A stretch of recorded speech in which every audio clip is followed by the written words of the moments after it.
દર નવો મહિનો પોતાની સાથે નવા ફેરફારો લઈને આવે છે। નવા મહિનાની શરૂઆતમાં ઘણી સરકારી અને નાણાકીય સંસ્થાઓ તેના નિયમોમાં ફેરફાર કરતી હોય છે અને જેની સીધી અસર લોકોના જીવન પર પડે છે।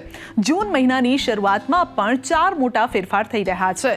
જો તમે આ નિયમોથી અજાણ હશો તો તમારે ઘણી સમસ્યાઓનો સામનો કરવો પડી શકે છે। તો જાણી લો આ નિયમો।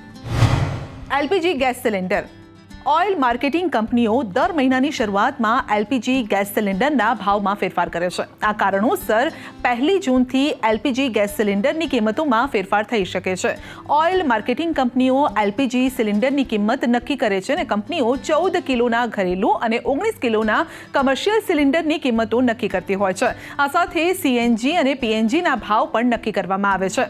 આવી સ્થિતિમાં 1 જૂને ગેસના ભાવમાં ફેરફાર થઈ શકે છે। ઓઇલ માર્કેટિંગ કંપનીઓ 1 જૂને ગેસ સિલિન્ડરની કિંમતો નક્કી કરશે। Credit card. 1 જૂનથી એસબીઆઈ તેના ક્રેડિટ કાર્ડ સંબંધિત નિયમોમાં મહત્વપૂર્ણ ફેરફાર કરવા જઈ રહી છે। એસબીઆઈ અનુસાર 1 જૂનથી કેટલાક ક્રેડિટ કાર્ડ પર સરકારી સંબંધિત વ્યવહારો પર રિવોર્ડ પોઈન્ટ લાગુ થશે નહીં। Driving licence test. અત્યાર સુધી ડ્રાઇવિંગ લાયસન્સ મેળવવા માટે ડ્રાઇવિંગ ટેસ્ટ માટે આરટીઓ જવું પડતું હતું, પરંતુ હવે આવું નહીં થાય। હકીકતમાં ડ્રાઇવિંગ લાયસન્સ માટે વધતા વેઇટિંગ સમયને ધ્યાનમાં રાખીને સરકાર ખાનગી આરટીઓ કેન્દ્ર પર ટેસ્ટ લેવાનું વિચારી રહી છે। જો આ નિયમ લાગુ થશે તો તમારે ડ્રાઇવિંગ લાયસન્સ માટે આરટીઓ જવું પડશે નહીં। પરીક્ષણ પ્રક્રિયા આરટીઓ દ્વારા માન્યતા પ્રાપ્ત ખાનગી સંસ્થાઓમાં જ પૂર્ણ કરવામાં આવશે। આ ઉપરાંત ખાનગી ડ્રાઇવિંગ સેન્ટરોના રૂપમાં રોજગારી પણ વધશે। ટ્રાફિકના નિયમો। દેશમાં ડ્રાઇવિંગ માટેની ઉંમર 18 વર્ષ છે। જો 18 વર્ષથી ઓછી ઉંમરનો સગીર વાહન ચલાવશે તો તેને ભારે દંડ ફટકારવામાં આવશે।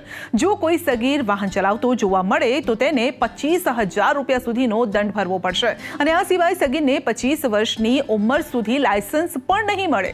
નવા નિયમ મુજબ જો કોઈ વ્યક્તિ વધુ ઝડપે વાહન ચલાવે તો તેને 1,000 થી 2,000 રૂપિયા સુધીનો દંડ પણ ભરવો પડી શકે છે અને તે સમયે લાયસન્સ વિના ડ્રાઇવિંગ માટે 500 રૂપિયાનો દંડ ચૂકવવો પડશે। આ સિવાય જો ડ્રાઈવર હેલ્મેટ કે સીટ બેલ્ટ વગર વાહન ચલાવે તો તેને 100 રૂપિયા સુધીનો દંડ ભરવો પડશે। આધાર કાર્ડ। જો તમે હજુ સુધી તમારું આધાર કાર્ડ અપડેટ કર્યું નથી તો તમે તેને 14 જૂન સુધી ફ્રીમાં અપડેટ કરી શકો છો। યુઆઈડીએઆઈએ આધાર કાર્ડને ફ્રી અપડેટ કરવાની તારીખ 14 જૂન સુધી લંબાવી છે।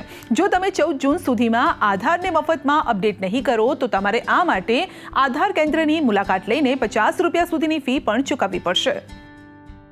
જો તમે હજુ સુધી તમારા પાનને આધાર સાથે લિંક નથી કરાવ્યું તો તમારી પાસે હવે છેલ્લી તક છે।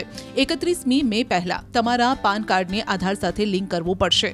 હવે આવકવેરા વિભાગે પણ કરદાતાઓને સલાહ આપી છે કે તેઓ આ મહિનાની છેલ્લી તારીખ પહેલા તેમના પાનને આધાર સાથે લિંક કરે। જો આવું ન થાય તો બમણા દરે ટીડીએસ કાપવો પડશે। ઉચ્ચ દરે કર કપાત ટાળવા માટે કૃપા કરીને 31 મે 2024 પહેલા તમારા પાનને આધાર સાથે લિંક કરો તેવી સલાહ પણ આપી છે।